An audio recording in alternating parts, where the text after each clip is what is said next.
Good morning. Good morning. It's good to see all of you. Thank you for your kind welcome. I can't tell you what an honor and a relief it is to finally be here with you. And before we go any further, I have a debt of gratitude to a number of people that I would like to mention. First and foremost, President Trump and Secretary Tillerson for their trust and confidence.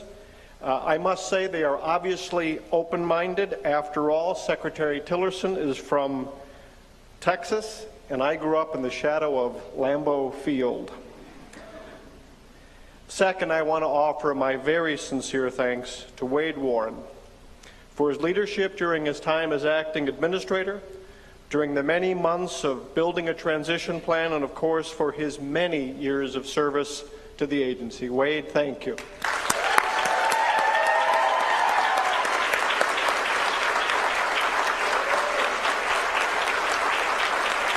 He's done a fabulous job, a really wonderful job. I also need to thank Don Grezet, Sonali Corder, Casey Redmond, and the whole LPA staff for their great work during the confirmation process, more importantly, for making me appear better and smarter than I really am. All of you owe them a debt of gratitude or scorn. I'll check back with you in a few months' time. I also want to thank my family for their unfailing support. My wife, Sue, and our kids. Sue and my son, Alex, are here today.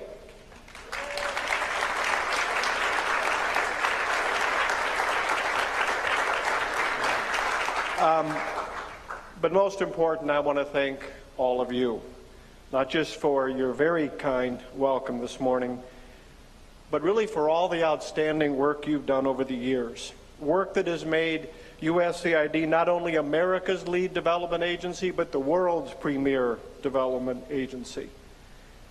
Joining this great team, especially at this moment in history, when your skills, experience, and ideas have never been in greater demand, well, it's humbling for me in so many ways. Now, I'm guessing you have lots of questions for me. You probably have even more questions about me. This morning, I'd like to fall back on what we used to call in Congress a point of personal privilege, and I'm going to set most of those questions aside for this morning. Instead, I'd like to focus on just one question.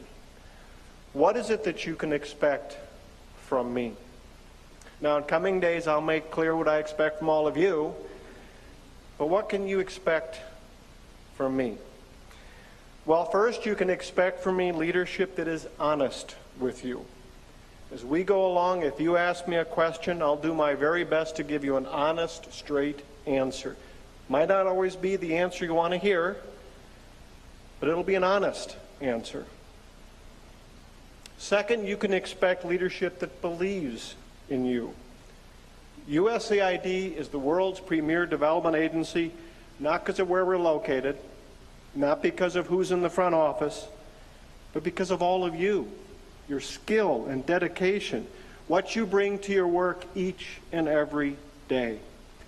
Now, these 98 tiles here on the wall are obviously a reminder to all of us, not just of the courage and dedication of our wonderful team all around the world, but sadly also of the high price that some have paid for doing their work, for lifting lives and building communities.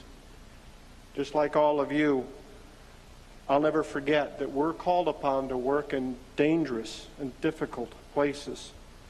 And so many of you do that with bravery and courage and distinction. You can expect leadership that listens to you.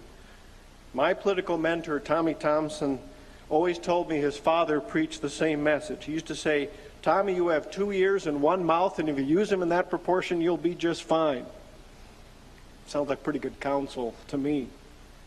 I want you to offer your opinion. Again, I can't say we'll always agree, but I'll always respect your point of view. You also should expect leadership that challenges you. You'll find in our sessions together, I like to test you. I even like to rattle you.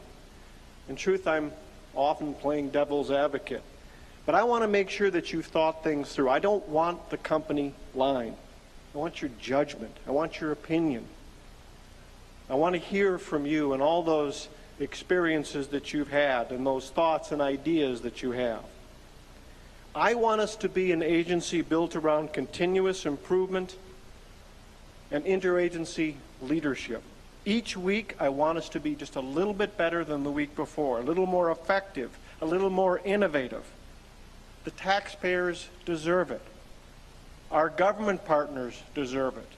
And our partners all around the world have come to expect it, and I think we excel. Finally, in terms of what you can expect from me, I'd like all of you to refer to the statement that I provided to the Senate Foreign Relations Committee, because for me it really summarizes what I hope we can strive for together. I believe the purpose of foreign assistance should be ending its need to exist. Each of our programs should look forward to the day when it can end. And around the world, we should measure our work by how far each investment moves us closer to that day. Now, I'm under no illusions. In some places, that day is quite a ways off. But we can help our partners by prioritizing programs that show measurable impact, incentivize reform, diversify our partner base, foster local capacity building, and mobilize their own domestic resources. In the area of humanitarian assistance, we will always stand with people when disaster strikes or crisis emerges. But we'll also call on others to do their part, and we'll work relentlessly to ensure that we deliver assistance in the most effective, efficient manner possible, meeting their needs, and also building resilience against future crises. In all areas and in every way, we'll focus our limited resources on what is working and will end what is not. Again, that's what our taxpayers deserve, that's what our government partners deserve, and that's what our partners all around the world deserve. Now, as I mentioned a few moments ago, I'm here with Sue and my son Alex. Sue began our journey in development 30 years ago this month, serving as volunteer teachers in Kenya. And my work has taken me to projects in 5 continents. I've encountered USAID team members everywhere I've gone. I've always been impressed. I've often been inspired. And today, as I join you, I'm honored. Together, I'm excited because I know we're going to do great things. Thank you for your welcome. Let's get at it. We got work to do. Thank you, everyone.